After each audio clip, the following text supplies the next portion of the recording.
ये अजीब सा दिखने वाला कीड़ा किसी भयानक मॉन्स्टर से कम नहीं, जिनको पैरासाइट बोला जाता है, जो इंसानों के कान, नाक जैसी कमजोर जगहों से घुसने की कोशिश करता है। इसका असली मकसद इंसानों की बॉडी के अंदर घुसकर उनके दिमाग पर कंट्रोल करना होता है, जहाँ से इंसान की सोच, उसकी पहचान, सब कुछ मिटाकर उसे एक जीता जागता मॉन्स्टर बनाना होता है। और जब इसका पता चलता है तब बहुत देर हो चुकी होती है। आप सोच भी नहीं सकते आपके आसपास के लोग इंसान है या फिर मॉन्स्टर। लेकिन असली मजा तब आता है जब एक मॉन्स्टर हाई स्कूल के लड़के शिनिची आइजुमी पर कंट्रोल नहीं कर पाता। आखिर शिनिची ऐसा क्या करता है जिससे वो मॉन्स्टर उस पर कंट्रोल नहीं कर पाता, और क्या शिनिची खुद को और अपने दोस्तों को बचा पाता है? आइए देखते हैं इस इंटरेस्टिंग एनिमे में। स्टार्टिंग में हमें शिनिची को सोया हुआ दिखाया जाता है और उसे एक आवाज आती है, मैं हार गया, मैं कंट्रोल नहीं कर पाया। शिनिची आधी नींद में ही बोलता है, कौन हार गया? तभी जोर से आवाज आती है, बिल्कुल चुप। शिनिची आवाज सुनकर डर जाता है और उठकर अपने रूम के चारों तरफ देखने लगता है, लेकिन उसे वहाँ कोई नहीं दिखाई देता। वो बोलता है, शायद मैं एक सपना देख रहा था। कुछ देर बाद शिनिची स्कूल के लिए रेडी होकर ब्रेकफास्ट करने आता है। तभी उसके डैड उससे पूछते हैं, और शिनिची, वो कीड़ा तुमको मिला? शिनिची अपने हाथ की तरफ देखकर बोलता है, मुझे अपने हाथ में शून्य महसूस हो रहा है। तभी उसकी मॉम उसे ब्रेकफास्ट देती है। वो बोलता है, डैड, मैं कल रात घबरा गया था। उसके डैड बोलते हैं, ये तो हमें तुमको कहना चाहिए था। तभी उसकी नजर टेबल पर चल रहे मकड़ी पर जाती है।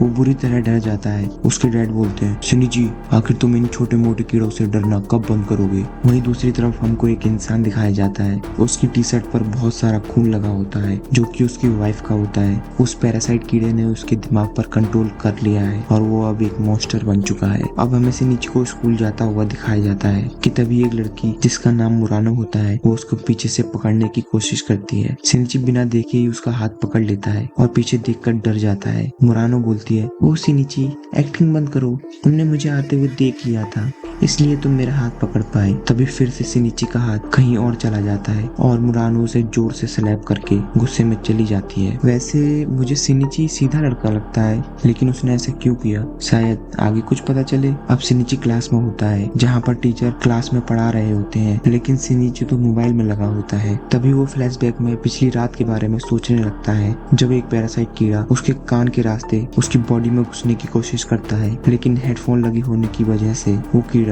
उसके नाक के रास्ते अंदर जाने लगता है। तभी शिनिची जोर से छींक देता है, जिससे वो कीड़ा बाहर निकल जाता है। जब शिनिची उस कीड़े को देखता है तो वो घबराकर अपने बेड से नीचे गिर जाता है और उठकर उस कीड़े को मारने के लिए आगे बढ़ता है, लेकिन वो कीड़ा उधर नहीं होता। तभी उसे अपने पीछे से कुछ आवाज आती है। वो जैसे ही पीछे मुड़ता है, वो कीड़ा अचानक से उस पर अटैक कर देता है और वो कीड़ा उसके हैंड में होल करके उसके दिमाग की ओर बढ़ने लगता है। शिनिची जल्दी से अपने हाथ को हेडफोन की वायर से बांध लेता है, जिससे वो कीड़ा आगे नहीं बढ़ पाता। तभी उसके रूम में इतना शोर सुनकर उसके मॉम डैड वहाँ आ जाते हैं। वो शिनिची को देखकर शॉक रह जाते हैं। आखिर इस लड़के ने अपने हाथ को इतनी टाइट से क्यों बांधा है? तभी शिनिची बोलता है, डैड, मुझे बचाओ, एक कीड़ा मेरे हाथ में होल्ड कर घुस गया है। उसके डैड बोलते हैं, शिनिची, पगला गए हो क्या? कहाँ है वो कीड़ा और कहाँ है वो होल जहाँ से वो कीड़ा अंदर घुसा? शिनिची अपने हाथ की तरफ देखता है और बोलता है, लेकिन ये काफी अजीब है, मुझे दर्द भी नहीं हो रहा और वो होल भी गायब हो गया। तभी उसे हल्की सी आवाज आती है, शिनिची,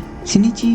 वो अभी क्लास में था। उसके टीचर उससे बोलते हैं, तुमको पता है ना, क्लास के समय फोन चलाना अलाउ नहीं, और वो उसे क्लास से बाहर निकाल देते हैं। अब वो क्लास के बाहर होता है कि तभी मुरानो वहाँ से जा रही होती है। वो उससे मॉर्निंग में जो हुआ उसके लिए माफी मांगता है, लेकिन वो बिना सुने ही वहाँ से चली जाती है। ये सब कुछ बात पीछे खड़ी लड़की सुन लेती है, जिसका नाम टाचिकावा होता है, जो कि शिनिची की बहुत अच्छी दोस्त होती है। वो बोलती है, हम अच्छे दोस्त हैं, मैं मुरानो से तुम्हारे लिए माफी मांगूंगी। वैसे तुमको आज हुआ क्या है? आज मॉर्निंग से ही अजीब बिहेव कर रहे हो। शिनिची अपने हाथ को पीछे करते हुए बोलता है, आज मेरा मूड ठीक नहीं, आज मैं टीचर से बोलकर घर जल्दी चला जाऊंगा। अब शिनिची अपने घर की ओर जा रहा होता है। रोड क्रॉस करते समय एक कार बहुत तेजी से आ रही होती है। वो पीछे हट जाता है, लेकिन उसी समय एक बच्ची खेलते हुए उस रोड पर आ जाती है। वो बच्ची कार के सामने आने ही वाली होती है कि तभी शिनिची बिजली की रफ्तार से अपने एक हाथ से ही उस कार को रोक देता है, और जब वो अपने हाथ की तरफ देखता है, उसे अपने हाथ पर एक आग दिखाई देती है। वो खड़े होकर अपने हाथ की तरफ देखने लगता है और डर कर सीधे अपने घर चला जाता है। घर पहुंचते ही वो अपने रूम को अंदर से लॉक कर लेता है और सोचता है ये सब उस कीड़े की वजह से हो रहा है। वो एक चाकू निकालता है और अपने हाथ को आजमाने के लिए उस पर वार करने ही वाला होता है कि तभी उसका हाथ दो हिस्सों में बढ़ जाता है और और एक बोलने वाले पैरासाइट में बदल जाता है और उसका हाथ बोलता है, मैं हार गया, कंट्रोल नहीं कर पाया। ये वही आवाज थी जो शिनिची ने सोते हुए सुनी थी। शिनिची अब जान जाता है मॉर्निंग में मैंने इसी की आवाज सुनी थी और मुरानो के साथ जो हुआ वो भी इसी ने किया। वो अजीब सा दिखने वाला पैरासाइट बोलता है, मैं तुम्हारा हाथ खा गया। शिनिची हंसने लगता है और अचानक से उस पर अटैक कर देता है, लेकिन उसका हाथ उसके अटैक को बड़ी ही आसानी से रोक लेता है। अब शिनिची समझ जाता है कि वो उस पर अटैक नहीं कर सकता क्योंकि वो बहुत फास्ट और पावरफुल है। शिनिची उससे बोलता है, आखिर तुम क्या चीज हो? तभी उसका हाथ सो जाता है। शिनिची परेशान होकर अपने हाथ के बारे में इंटरनेट पर सर्च करने लगता है, लेकिन उसे कुछ पता नहीं चलता। अब रात हो जाती है और शिनिची डिनर कर रहा होता है। वो सोचता है अगर मैं अपने राइट हैंड के बारे में मॉम डैड को बताऊंगा तो वो मुझे पागल समझेंगे। अब हमें एक इंसान को दिखाया जाता है जिसने बहुत शराब पी होती है। उसे चलते चलते गली में एक डेड बॉडी मिलती है। वहीं दूसरी तरफ एक बॉडी को कपड़ों की तरह लटकाया हुआ दिखाया जाता है। अब पूरे शहर में बहुत सी अजीब अजीब सी घटनाएं हो रही थी। अब हमें अगली सुबह को दिखाया जाता है कि शिनिची का राइट हैंड बहुत सी बुक पढ़ रहा होता है। शिनिची उससे पूछता है, तुम क्या चीज हो? मैंने तुम्हारे बारे में इंटरनेट पर सर्च किया लेकिन मुझे कुछ पता नहीं चला।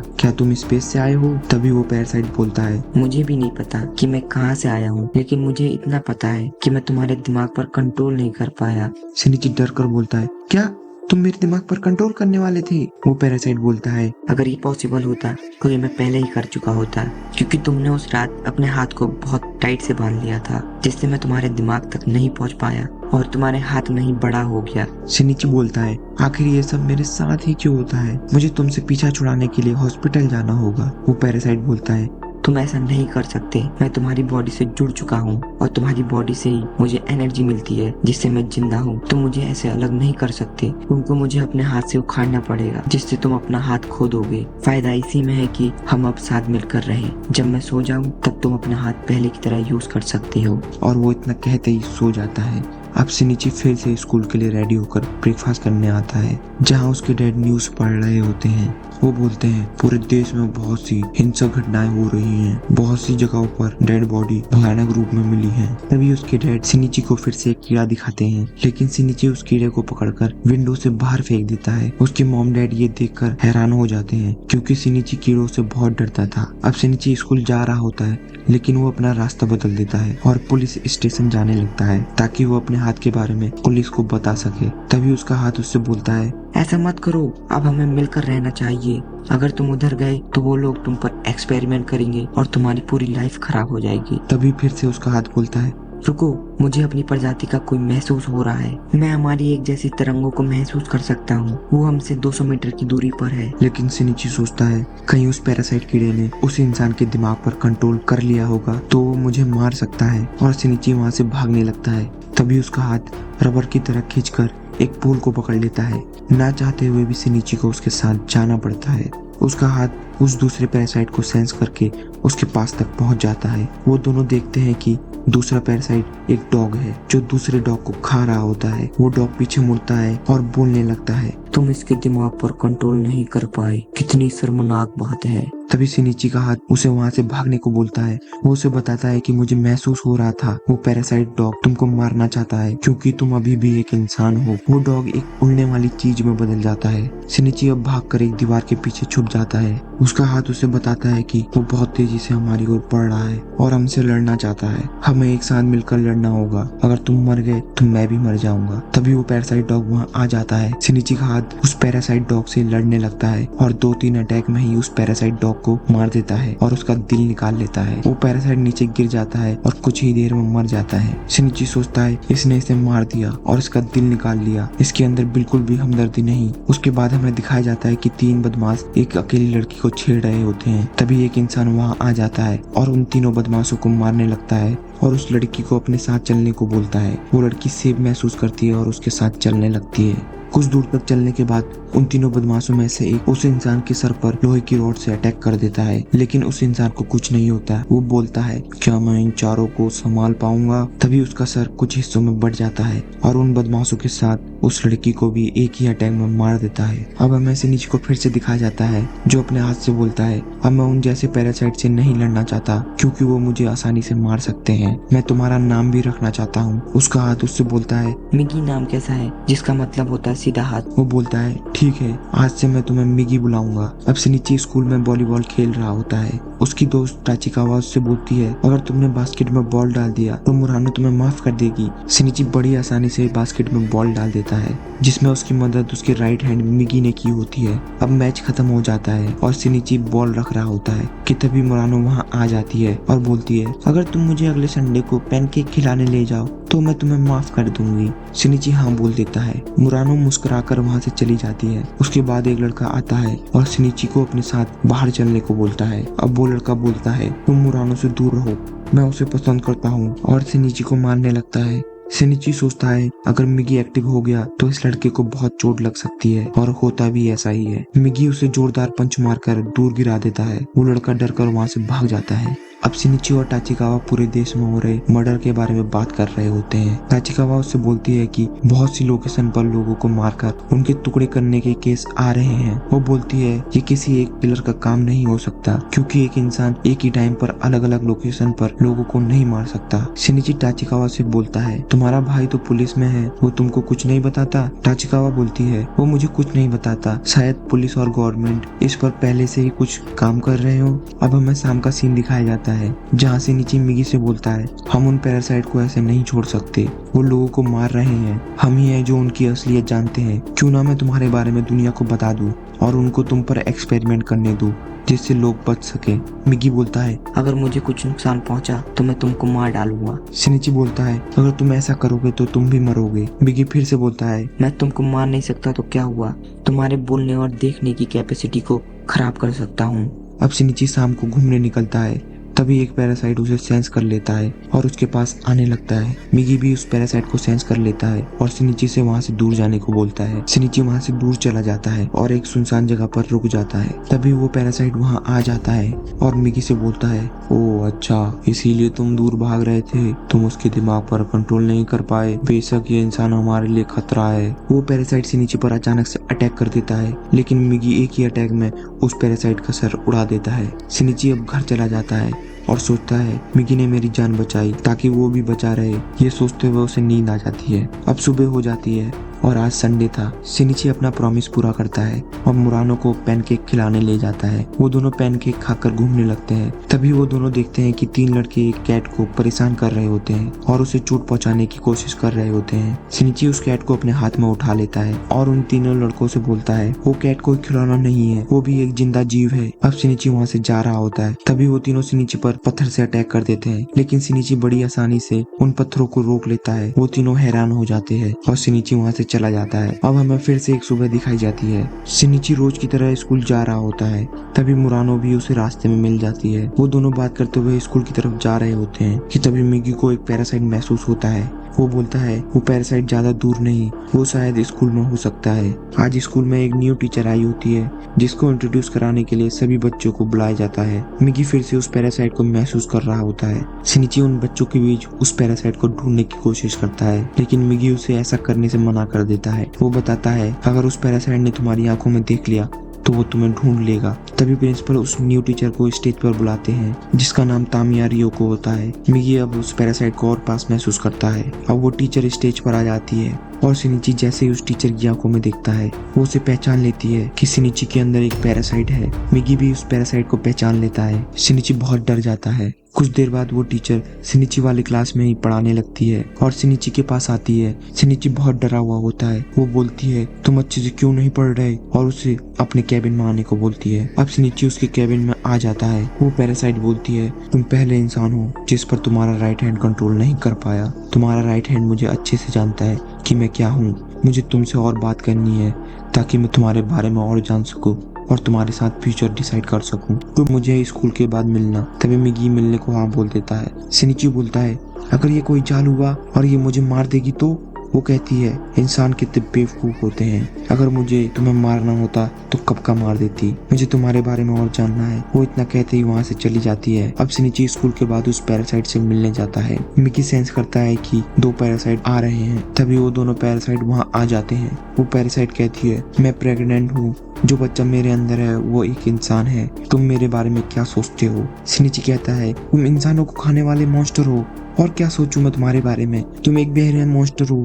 तभी वो दूसरा पैरासाइट वहां से जाते हुए बोलता है जब मुझे भूख लगेगी मैं इंसानों को खाऊंगा।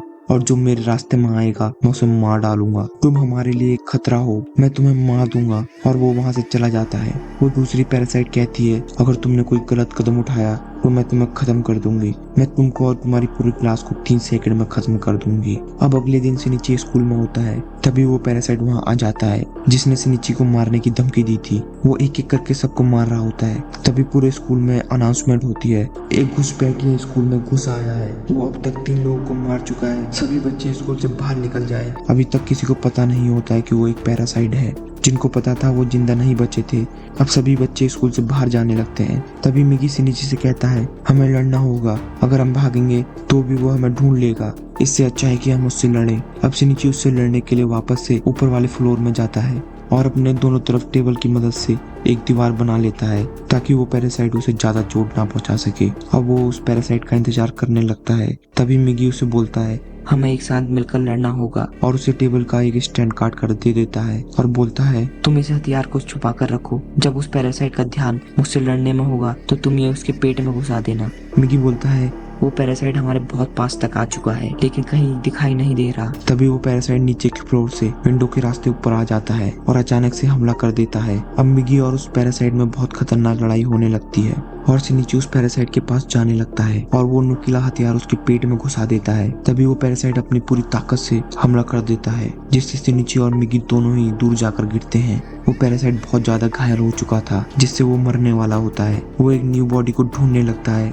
और उस पैरासाइट टीचर के कैबिन में चला जाता है। वो जैसे ही वहाँ पहुँचता है, तामिया को उस कैबिन से भाग जाती है और एक जोरदार धमाका होता है जिससे वो पैरासाइट मारा जाता है। इस घटना से उनका स्कूल बहुत दिनों तक बंद रहता है। बहुत टाइम बीतने के बाद स्कूल फिर से खुल जाते हैं।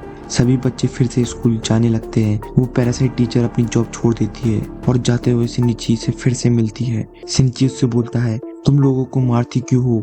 मिगी मेरे खून पर जिंदा रहता है, यानी तुम लोग इंसानों के खान पान पर जिंदा रह सकते हो, तब भी तुम लोगों को मारकर खाते हो। वो बोलती है, जैसे मक्खियां बिना सिखाए उड़ने लगती है, मकड़ी बिना सिखाए जाल बनाने लगती है। सभी जीवों को पहले से ही निर्देश मिले हैं। जब मैंने इस इंसान की बॉडी पर कंट्रोल किया तो मुझे भी एक निर्देश मिला, इंसानों की प्रजाति को खत्म कर दो। वो वहाँ से अपने घर चली जाती है। उसकी माँ उसके घर पर आती है और पूछती है, रियोको तुमको हुआ क्या है? तुमने टीचर की जॉब क्यों छोड़ी? और जब उसकी माँ उसकी आंखों में देखती है तो वो जान जाती है कि ये तामिया रियोको नहीं है और वो पुलिस को फोन करने लगती है। लेकिन उससे पहले कि वो फोन कर पाती, वो पैरासाइट उसे मार देती है। अब फिर से हमें एक सुबह दिखाई जाती है और सिनिची देखता है कि मिगी अपनी जगह पर नहीं होता और उससे अलग होकर घूम रहा होता है। वो सिनिची को बताता है कि मैं तुमसे 3 मिनट के लिए अलग रह सकता हूँ। अब सिनिची ब्रेकफास्ट करने के लिए आ जाता है। उसके डैड उससे बोलते हैं, सिनिची मैं और तुम्हारी मॉम पिकनिक पर जा रहे हैं, क्या तुम अकेले सब कुछ संभाल लोगे? सिनिची बोलता है, डैड आप ऐसे टाइम पर बाहर नहीं जा सकते, आप जानते हैं ना बाहर कितने मर्डर हो रहे हैं। और वो उन्हें जाने से मना कर देता है। उसकी मॉम बोलती है, ठीक है बेटा हम नहीं जाएंगे, पर तुम पहले से बहुत बदल गए हो, क्या तुमको कोई बात परेशान कर रही है? सिनिची बोलता है, नहीं मॉम मुझे कोई परेशानी नहीं। और वो वहाँ से उठकर चला जाता है। अब सिनिची स्कूल से वापस आ जाता है। सिनिची मिगी से बात कर रहा होता है कि मॉम डैड को पिकनिक पर जाना चाहिए या नहीं। मिगी बोलता है, पैरासाइट ज्यादातर सिटी की तरफ रहना पसंद करते हैं और अकेले इंसानों पर अटैक करते हैं। अगर तुम्हारे मॉम डैड सिटी से दूर जा रहे हैं तो डरने की बात नहीं है, वैसे भी वो 2 लोग हैं। तभी उसकी मॉम उसके रूम में आ जाती है और उससे पूछती है, सिनिची क्या तुम किसी से बात कर रहे थे? वो बोलता है, नहीं मॉम मैं खुद से बात कर रहा था। उसकी मॉम बोलती है, अच्छा ठीक है डिनर बन गया है, डिनर करने आ जाओ। अब वो तीनों डिनर कर रहे होते हैं। तभी सिनिची बोलता है, आप लोगों को सिटी से दूर नेचर में पिकनिक पर जाना चाहिए। उसके मॉम डैड मान जाते हैं। कुछ देर बाद सिनिची के मॉम डैड रेडी होकर पिकनिक पर चले जाते हैं। तो व्यूवर्स ये थी अब तक की स्टोरी जिसमें हमने 4 एपिसोड कंप्लीट कर लिए हैं। स्टोरी आगे और भी इंटरेस्टिंग और खतरनाक होने वाली है। इसका सेकंड पार्ट इस चैनल पे जल्द ही आएगा। चैनल को सब्सक्राइब और लाइक कर ले ताकि आने वाले सभी पार्ट आप तक पहुंच सके।